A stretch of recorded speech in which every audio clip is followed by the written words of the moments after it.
अबुलैस खड़ा हो जाता है, यानी वो अबुलैस बेंच पर कुर्सी पर बैठे हुए थे, टेबल पर बैठे हुए थे, बेंच पर बैठे हुए थे।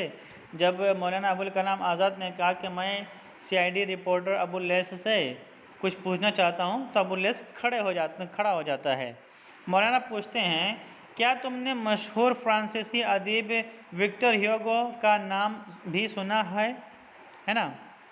अबुलैस कहते हैं, जी नहीं, मैंने उनका नाम नहीं सुना है। मौलाना आज़ाद कहते हैं, तुमने उसे एक बार फिर कत्ल कर दिया, यानी वो इतना मशहूर आदमी था, उसको तुम नहीं जानते, मतलब तुमने उनको गुमनाम कर दिया, कत्ल कर दिया।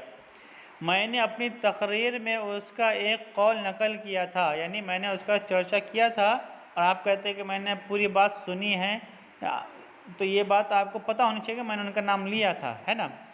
लिहाजा आपने उनको गुमनाम किया, यानी उनको कत्ल किया। तुमने इस तरह इस्लाह दी है, यानी मुझसे जो गलती हुई, मेरी बातों को आपने गलत पेश किया, और कहते हैं कि आप इस्लाह कर रहे हैं ना। आज़ादी का है ना, यानी कि मेरी बातों का जो मतलब था उसको तुमने तोड़ मरोड़ कर पेश किया है। आज़ादी का बीज कभी बाआवर नहीं हो सकता जब तक कि धर्म के पानी से उसकी आबियारी न हो। ये सीआईडी रिपोर्टर अबुलैस ने नकल किया था, रिपोर्ट किया था, राइटिंग किया था, ओके। हालांकि इसका अलग ही मौलाना अबुल कलाम आज़ाद ने कुछ और कहा था। वो कहते हैं, ये धर्म का पानी क्या चीज़ होती है अबुलैस, है ना? सीआईडी इंस्पेक्टर, सीआईडी रिपोर्टर अबुलैस, ये धर्म का पानी क्या होता है? ओके, कहते हैं कि मैंने तो ये कहा था, आज़ादी का बीज कभी बार-आवर नहीं हो सकता जब तक जुल्म के पानी से, समझिए अबुलैस, जुल्म के पानी से उसकी आबियारी न हो। तो लोगों की बदकिस्मती ये है कि ओके ना हो, तो लोगों की बदकिस्मती ये है कि तुम न तो धर्म से वाकिफ़ हो और न जुल्म से, ठीक है। कहते देखिए, मैंने कहा था कि आज़ादी का बीज उस वक्त तक ग्रो अप नहीं हो सकता जब तक हम जुल्म के पानी से क्या ना करें, उस बीज को पानी न पिलाएं। यानी हमें अगर आज़ादी चाहिए तो हमें जुल्म सहना पड़ेगा, मैंने ये कहा था।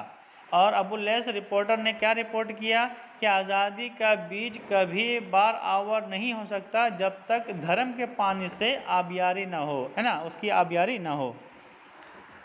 कहते हैं कि लोगों की बदकिस्मती यह है कि आपको रिपोर्टर बना दिया गया है और आपको ना तो धर्म मालूम है ना ही जुल्म मालूम है। अबुलैस कहते हैं, जल्दी में रह गया होगा, यानी कि जल्दी राइटिंग कर रहा था, लिहाजा उस राइटिंग के दरमियान मैं वर्ड भूल गया, मिस हो गया। मौलाना आज़ाद कहते हैं, एक जगह और भी तुम जल्दी में थे, यानी तुमने एक जगह और भी मिस्टेक किया है, गलती की है।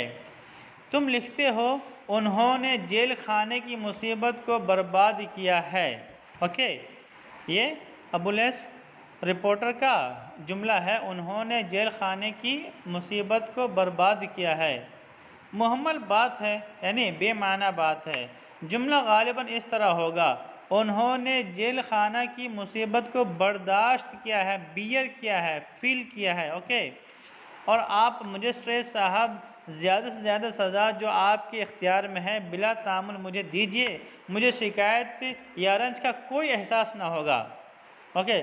ओ जज साहब और मैं मजिस्ट्रेट, आपके इख्तियार में जितना जो सज़ा है आप मुझे जो दे सकते हैं वो दीजिए, विदाउट एनी डिस्कशन, ओके। मुझे कोई कंप्लेन और कोई रंज नहीं होगा। अब मैं ज़्यादा वक्त कोर्ट का ना लूँगा, यानी अब मैं ज़्यादा टाइम वेस्ट नहीं करूँगा कोर्ट का। I will not waste time of court. ये तारीख़ का दिलचस्प और इबरत अंगेज़ बाब है जिसकी तरतीब में हम दोनों यकसा तौर पर मशगूल हैं। बोलते हैं कि देखिए कितना ही इंटरेस्टिंग और लेसनेबल चैप्टर है, ओके, कि in this matter we both are busy. हमारे हिस्से में ये मुजरिमों का कटहरा आया है, तुम्हारे हिस्से में वो मजिस्ट्रेट की कुर्सी के जज साहब मेरे हक़ में, मेरे फेवर में, मेरे शेयर में दिस ये बेंच है, ये कटहरा है मेरे लिए, और वो कुर्सी हो जिस पे आप बैठे हुए वो आपके हक़ में है, आपके शेयर में है। मजिस्ट्रेट नाराज़ हो जाते हैं, खफा होकर कहते हैं, मौलाना अदालत इस कुर्सी की तौहीन बर्दाश्त नहीं कर सकती। तुमने इस कुर्सी यानी अदालत की तौहीन की है, अब्यूज़ किया है, लिहाजा ये अब्यूशन बहुत ही मुश्किल पड़ जाएगा आपके लिए, मुश्किल हो जाएगी आपके लिए। मौलाना जवाब देते हैं, मैं तस्लीम करता हूँ कि इस काम के लिए वो कुर्सी भी उतनी ज़रूरी चीज़ है जिस कदर ये कटहरा, यानी जैसे कटहरा ज़रूरी है वैसे वो कुर्सी जिस पर जज साहब बैठे हुए हैं। ओके, फिर मजिस्ट्रेट वो वक्त आएगा जब हम जगहों का तबादला करेंगे। ओके, यानी जज साहब एक वक्त ज़रूर आएगा जब हमारी जगहें बदल जाएंगी। जिस जगह अभी कटहरे में मैं खड़ा हूँ वहाँ पर आप होंगे और आपकी कुर्सी पर मैं बैठा होऊंगा, यानी हमारा हिंदुस्तानी भाई बैठा होगा। बावाज़ बुलंद वो मौलाना अबुल कलाम आज़ाद ज़ोर से लॉर्ड वर्ड साउंड में कहते हैं, तुम यहाँ इस कटहरे में होंगे और हम वहाँ उस कुर्सी पर। ओके, सरकारी वकील की तरफ इशारा करके, और तुम्हारे चेहरों पर तुम्हारे आमाल की फटकार होगी। यानी सरकारी जो वकील था उसको कहते हैं कि तुमने जो बुरे काम किए हैं, गलत काम किए हैं, नाइंसाफ़ी किए हैं, उस नाइंसाफ़ी की पादाश में तुम्हें भी उसकी सज़ा मिलेगी। मौलाना की आवाज़ जूं ही ऊंची होती है, मजिस्ट्रेट हथौड़ी हामर से टेबल पर मारते हैं, ठोकता जाता और चिल्लाता है। मजिस्ट्रेट कहता है, मौलाना आप पछताएंगे, अदालत बर्खास्त की जाती है। ओके, यहाँ पर कोर्ट सेशन डिसमिस होती है। ओके, और पर्दा गिरता है पर्दा।